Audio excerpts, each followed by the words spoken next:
Hey guys, this is Esiri and welcome back to my YouTube channel. How you doing, guys?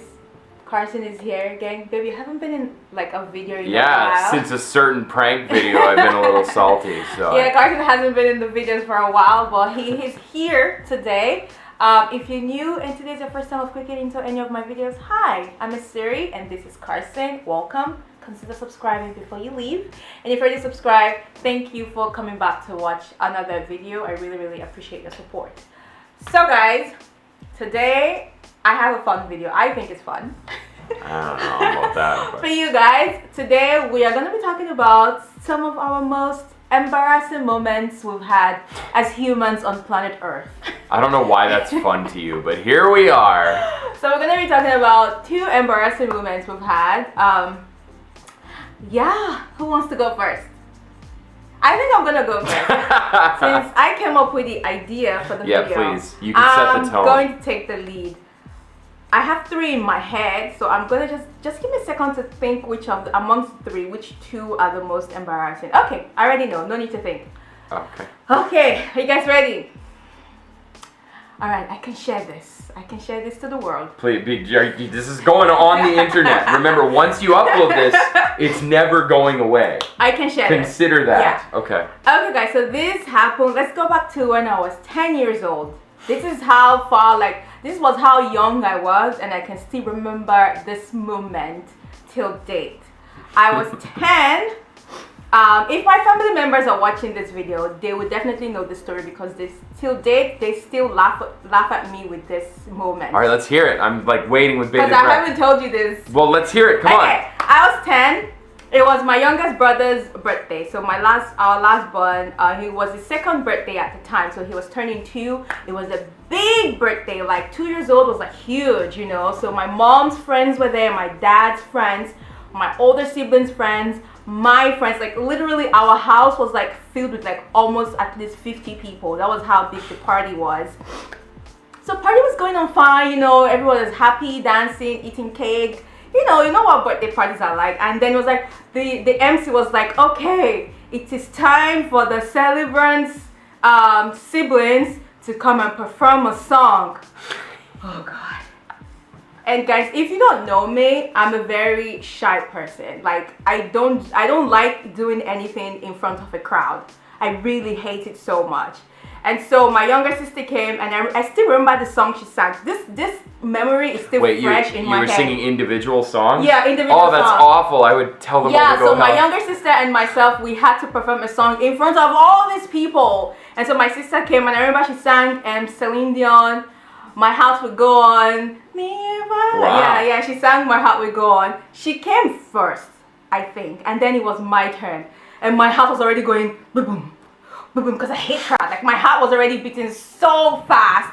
And back then, the song I was really loving the most was this Casey and JoJo song. I will never find another. What's the title of the song? Sweeter than you. Anyway, I don't remember the song, but that song was the song I was loving then. So it was my turn, and they gave me the microphone, and this is how it went, ladies and gentlemen. I will never find another lover sweeter than you, sweeter than you. I will never find another lover precious than you, precious than you.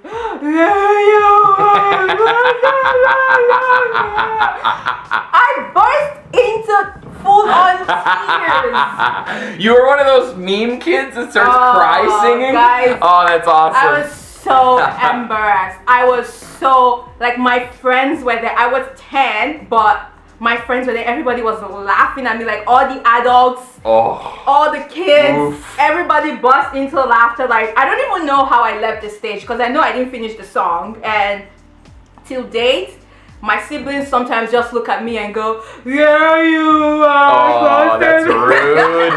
Rude. They still laugh at me with that scenario till date. And guys, like, that was one of the most embarrassing moments of my life. So now the whole world knows it too. I passed the microphone. That was awesome to you. because you started and you were just like singing, and I was like, "What? Okay, it's all right. What's the problem here?" I was like waiting for like the moment, and then you just started crying. That's funny. I had a hard time thinking of some, as Esiri knows, because a lot of my which I guess is a good thing. A lot of like the embarrassing moments in my life were also like like learning moments. Yeah. So I tend to remember them not so much as being embarrassing as much as like, I learned a lesson there. Okay. And but this one, when you the minute you said like think of an embarrassing story, I thought of this one.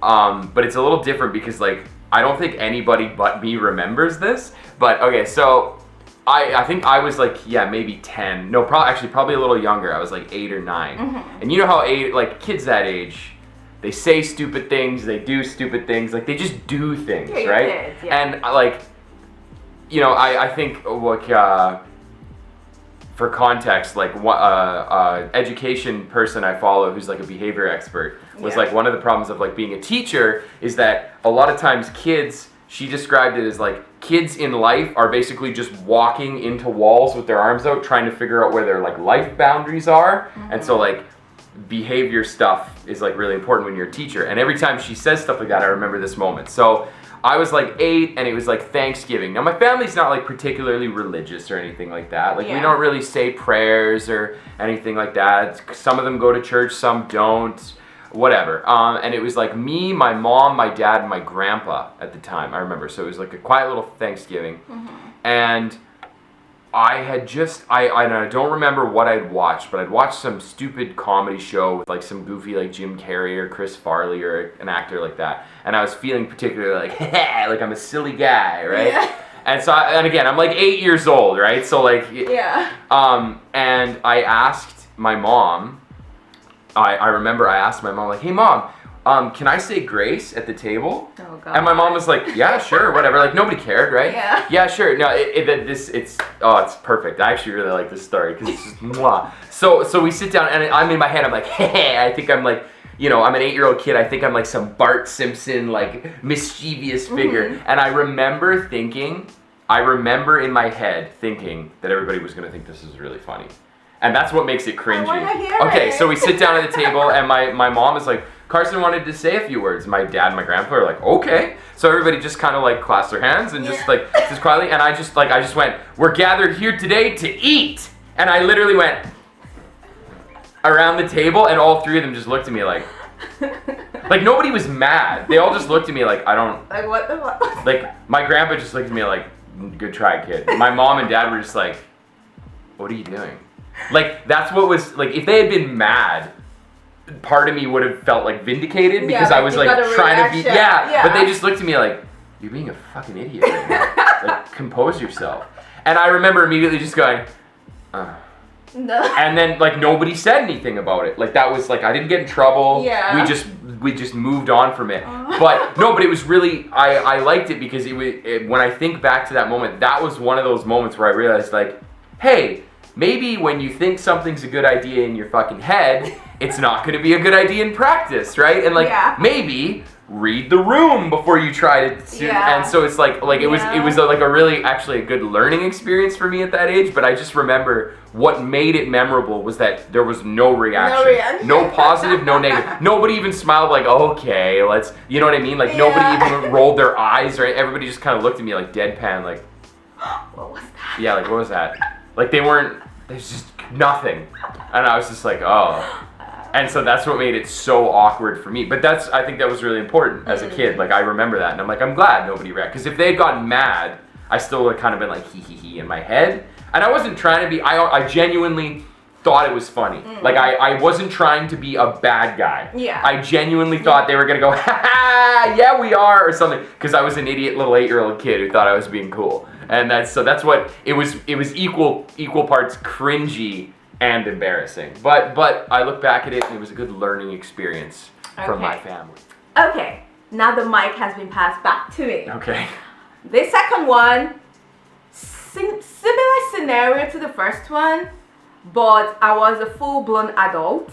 That makes it worse. Yeah, and this happened at my university during my undergrad the first time. If any of my classmates from universities are watching this video from Uniport, you would know this story. It's so embarrassing. So for those of you who don't know, for my first degree, I studied theater arts. So we did performances, theater, basically acting and all those kind of things on the stage in front of people. Which is bizarre that you did that and yet you don't like being in front. Considering how much I hate being in front of people doing stuff, I studied theater arts. I don't even know why, but I love theater arts and I wanted to do it. So this was in my final year, so I was 19 at the time, and it was for this course called acting and something. I knew there was acting in the course, the name of the course. And our lecturer, if anybody, like the Nigerians that are watching me, and if you watch Nigerian movies, you would know this actor called Sam Dede. Sam Dede was our lecturer. He was a popular Nigerian actor at the time, and he lectured at my school too. Ooh. So that was our lecturer for that course. And so we had to do practical. So they put us in groups, and for the group we had to come up with a drama and, you know, do stuff and perform. It was part of like our grading. And so the day for performance came. Oh God. And then Sam Dede was seated, like there's the way we perform, we call the place the Crab. It stands for something which I don't remember anymore, but the acronym is the Crab. So he was seated on the stage, on the audience, and then my group came. It was my group's turn to perform, and we all came. You know, I only had, to God, I only had like maybe 2 or 3 lines. That was literally all I had to do, and then. It got to my turn, like everybody was doing their stuff, they would come, like my group, everybody would say their lines, and then it got to my turn. I got out, like I stepped from like the line of people, I stepped forward, and I froze. And I was just looking deadpan at everybody, and everybody was just looking at me. I couldn't remember my lines, I didn't know what to do. I looked at Sam Dede, and his face was just pure like, what is this girl doing? And I was just there, and then one of like the next actor that was supposed to come after me just came and said his line, and I went back, and good for him, by guys, the way. That's what I was so embarrassed because it wasn't just only my classmates that were there. People from like other like levels, like second year, they were all there because it was like an open, anybody can come watch. So I was mortified, like, oh my God. Like, after everything, I just ran outside and I started crying. At least I didn't cry on stage. At least I did not cry on stage. I ran outside and then I started crying. And then my classmate came like, oh, you don't cry. I know when people start telling you don't cry, that's when you cry more. Yeah. And like, oh, don't cry. It happens to the best. I was like, I'm so sorry.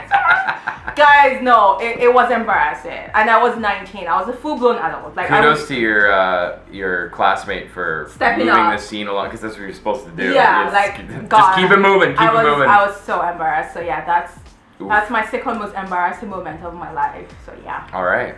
Now, over to you. So every time I've told this story, people don't believe me, which is like minorly annoying. So I've never smoked pot. And this isn't a story about me smoking pot. And many people still, when I say that, they're like, no, you've tried it. I'm like, no, I don't like smoking. I've never smoked anything in my life. I have never put something in my mouth that was burning and inhaled the smoke, whether it was cigarettes, tobacco, crystal meth, like nothing. Yeah. Right? Well, hopefully crystal meth, obviously. But pot particular, never tried it. Never been interested in trying it, didn't like it. I have a big pothead friend. Okay. Loves weed. Loves it, loves to smoke it, loves to cook with it, loves to whatever. I don't know. Maybe he worships it. I don't know. Nice guy. So my friend, his name is Dan.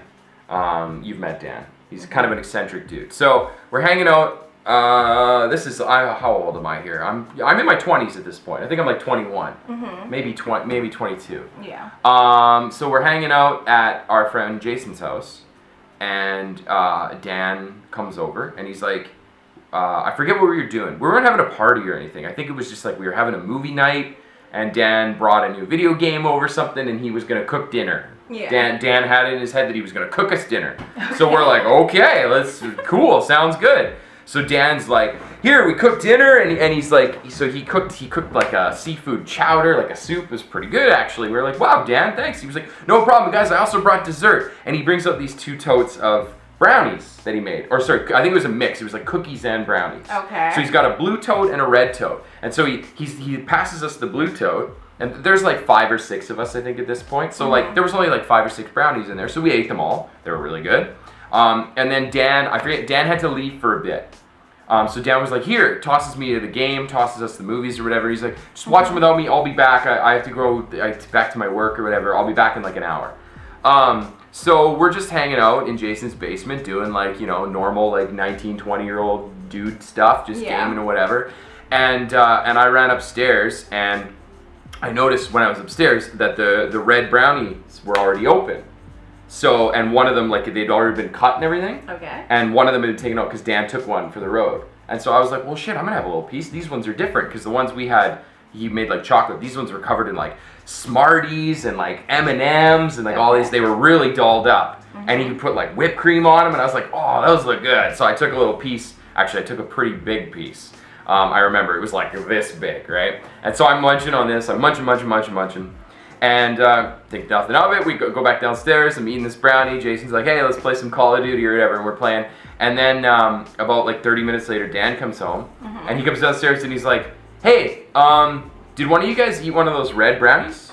And I was like, yeah, man, they're really good. That was mine. And Dan just looks at me and he's like, oh, no. And I was like, what? And he's like, dude, those were my pop brownies. Those were for everyone. But like, obviously. You guys. Well, no, like everybody else in the group had like smoked pot before. Yeah. They'd probably eaten it. Like, I don't know everybody's like drug trying history, but I know my friends, and I know I'm the only one who'd never like tried any sort of like marijuana related drug before. And so he was like, did anybody else eat any of them? And everybody was like, no, we were just like, we haven't gone upstairs since you left. And he was like, guys, I made those for us. Like, I was really hoping that like Carson was just gonna chill with us while we were all like stoned out of our minds and watching this movie. They're really strong. Like he made them for him, right? Yeah. This is a guy who smokes weed every day, right? I have zero tolerance. And so he's like, are you okay? And I was like, I honestly, like, they were pop brownies. Like, I don't feel anything. And he was like, dude, you're gonna be fucked up. And I was like, nah, come on. Like, it's already been like an hour, right? Like, I'm like, no way. Like, no, I honestly don't feel anything.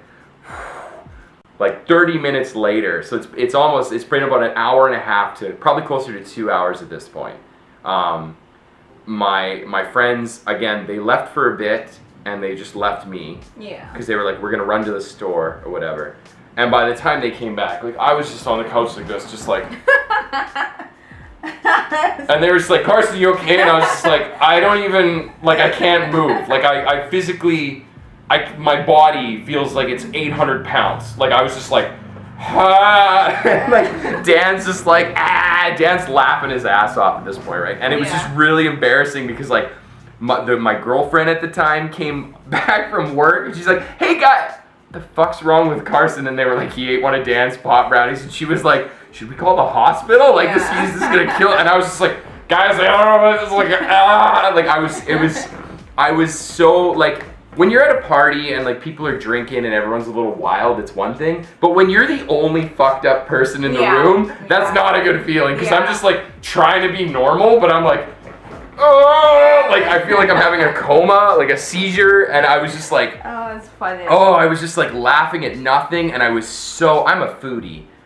Pot makes you hungry. I have never been that hungry or eaten that much food in my life. Like I couldn't stop. Like we were just like, I was just like, I have to eat this pizza. I have to do it. Like, and I was so destroyed that to this day, like I'm just like, whenever Dan's like, hey, you want like a little piece of pot brownie? I'm like, no. Like I've eaten it once since then with my other friend, and it was like he had like a pot candy and was like, we're gonna split this in half, and you're gonna. And I was like, yeah, no more than that, please, because like.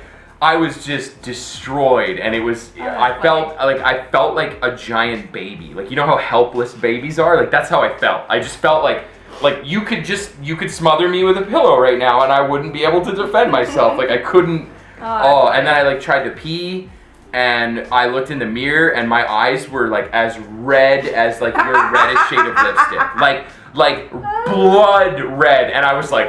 Oh my god, I'm dying! Like I was so destroyed, and what was weird about it is like, I remember like I went to bed at like 11 p.m. Like we were supposed to hang out that night. Everybody it was like slowly kind of turning into like a bit of a party. Yeah. And by 11, I was like, I'm just gonna go lie down, and I needed somebody to like help me carry me to the bed. And I woke up the next morning, and I was just like. What the hell happened? Like I wasn't. It's because it wasn't like being drunk. Like I remembered. Yeah. But it was so different because I was just like, oh my god. Like I don't remember going to bed. I remember everything up until like I don't remember going into the bedroom. Like I was just so destroyed.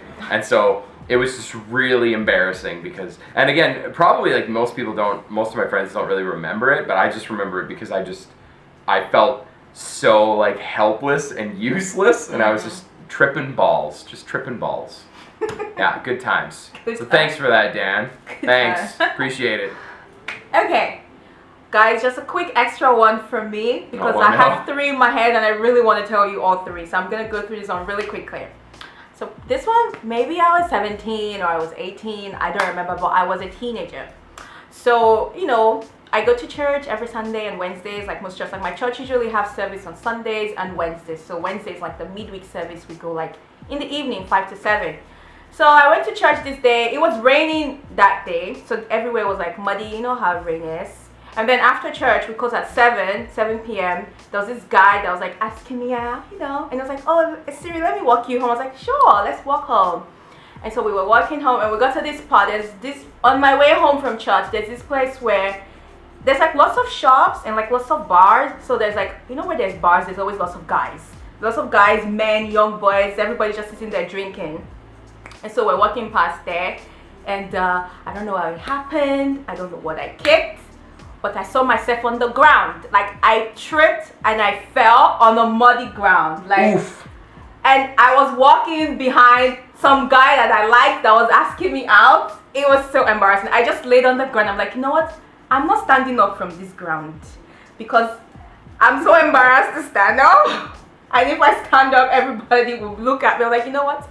I'm not standing up. I'm gonna lay on this ground and pretend like I'm dead. Just wait for a car to run me over. Because at this moment, I'm dead right now. It was so embarrassing because all those men that were drinking were just looking at me, and then the guy that was walking me home was just like, "Are you okay?" I'm okay. That was embarrassing. Nice. Okay, guys. So that is all the embarrassing moments we have for you guys today. I hope you enjoyed laughing at us. Let us know if you have the guts. Share some embarrassing moments with us in the comment section below. Thank you so much for watching. If you're not subscribed, please hit the subscribe button. Like this video, share this video. Guys, I'm trying to get to 3K before my birthday, which is next month. Wow, ambitious. Help me, guys. Share my videos. Thank you so much, and I will catch you guys in my next one. See you guys later. Bye.